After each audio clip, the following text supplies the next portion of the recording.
అంటే తెలంగాణ రాష్ట్రం విద్యాపరంగా ఎంత ఇబ్బందులలో ఉంది అనేది ఒక్కసారి చూస్తే ఒకసారి ఆ విద్యా వ్యవస్థ పరిస్థితులు మనం ఒక్కసారి గమనిస్తే చాలా ఆశ్చర్యకరమైనటువంటి విషయాలు ఉంటాయి. ఈ దేశంలో మొత్తం ప్రపంచంలోనే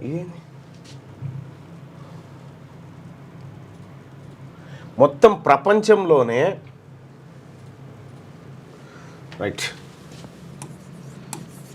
ప్రపంచంలో అత్యధిక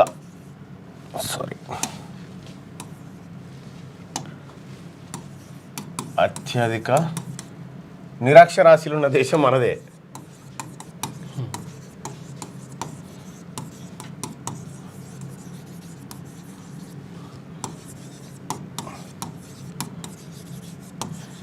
అత్యధిక నిరక్షరాస్యులు ఉన్నటువంటి దేశం భారతదేశమే ప్రపంచంలో ప్రతి 100 మంది నిరక్షరాస్యులు ఉంటే అందులో 34 మంది మన దేశంలో ఉన్నారు. 34 మంది మన దేశంలో ఉన్నారు.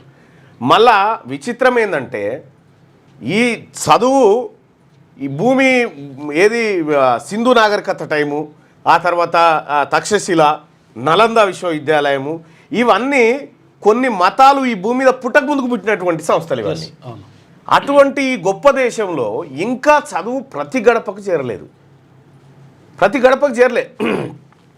ఇంకా 26% మందికి చదివే రాదు. మన తాన 74% మనకు 74%. మన తాను ఉన్నటువంటి నిరక్షరాస్యులని మన దేశంలో ఉన్న నిరక్షరాస్యులు అందరిని ఒకతానికి తెస్తే 80 దేశాల మందిని ఒకతాని వేస్తే సమానం.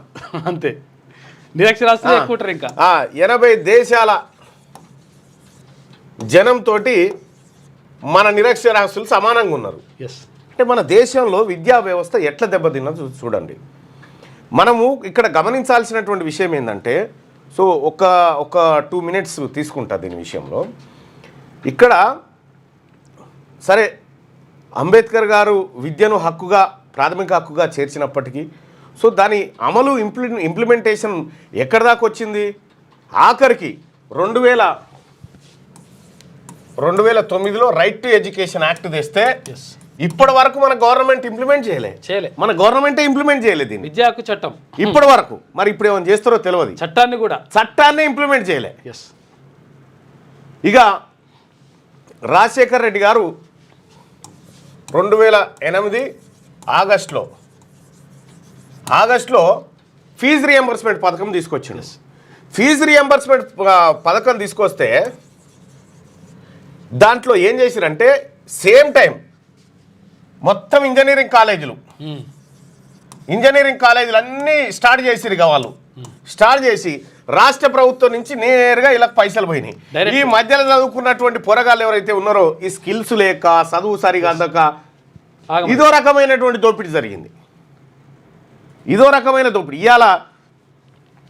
పోయిన ఒక్క ఏడాదే ఇంటర్మీడియట్ కాలేజీలు ప్రైవేట్ కాలేజీలు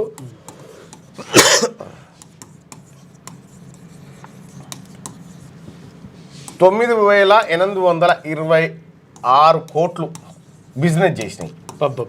9,826 కోట్ల రూపాయల విలువైన బిజినెస్ చేసినాయి. వేల కోట్లు. సేమ్ టైం తెలంగాణ రాష్ట్ర ప్రభుత్వం ఇంటర్ విద్య కోసం 1,132 కోట్లు ఖర్చు పెట్టింది. అది జీతాలకు దీనికి. ఇక్కడ ప్రైవేట్ విద్యా సంస్థలు గింత బిజినెస్ చేసింది. దాంట్లో ఏంది ఎట్లా అంటే ఇప్పుడు ఎంపీసీ ప్లస్ ఐఐటి ఇటువంటి కొత్త కోర్సులు పుట్టించి విపరీతంగా దోపిడీకి దిగబడ్డాయి.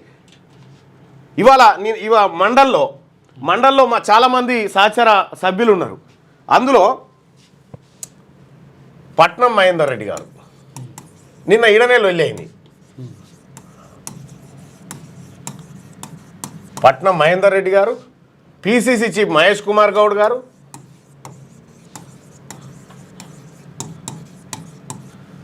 ఆ తర్వాత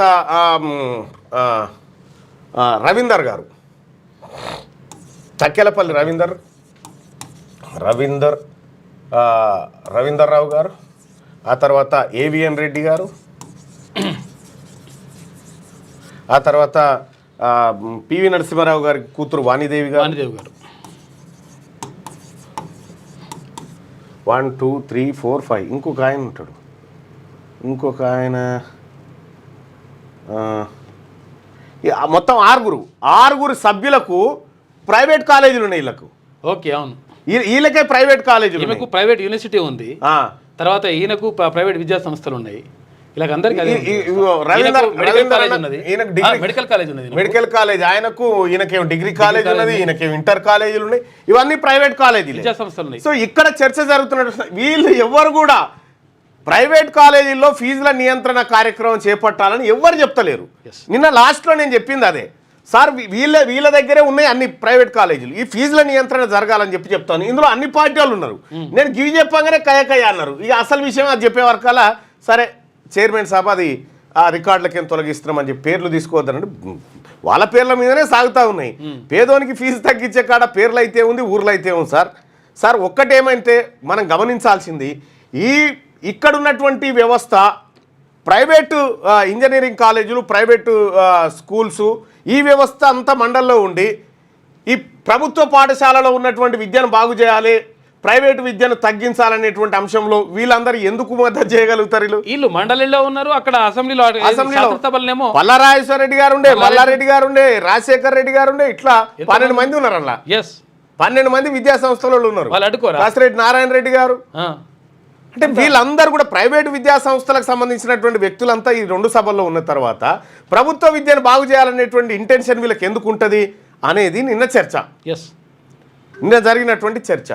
అయితే సరే అక్కడ రకరకాల వాదోపవాదాలు చర్చలు జరిగినాయి, అది కామన్.